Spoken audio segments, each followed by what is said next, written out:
There has been scrutiny of the largest utility, Hawaiian Electric, because there were images, I know you know this, of power lines possibly starting fires.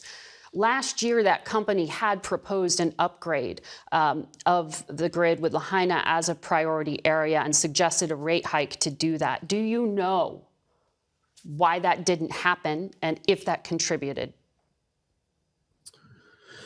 I don't know personally whether or not the power lines were the primary reason the fire occurred. That's why I asked for a comprehensive review. I think 2 days into this, which is very atypical. Normally, these kind of investigations come months or more later, but Yeah. we have to ask that question. We have to ask the question on every level of how any one city, county, state could have done better, and the private sector. This is the world that we live in now. In this case, and I've seen footage of it from some of the survivors, I've seen footage of how it looked during the fire and how things were exploding and what the fierce winds looked like. They were 80 miles per hour gusting. And the fire, I'm now told, was as high as 2,000 degrees Fahrenheit. It just destroyed everything.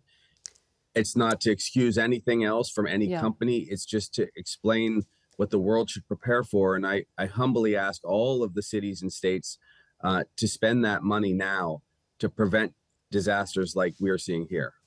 So just to be clear, when you're talking about global warming, are you saying that climate change amplified the cost of human error?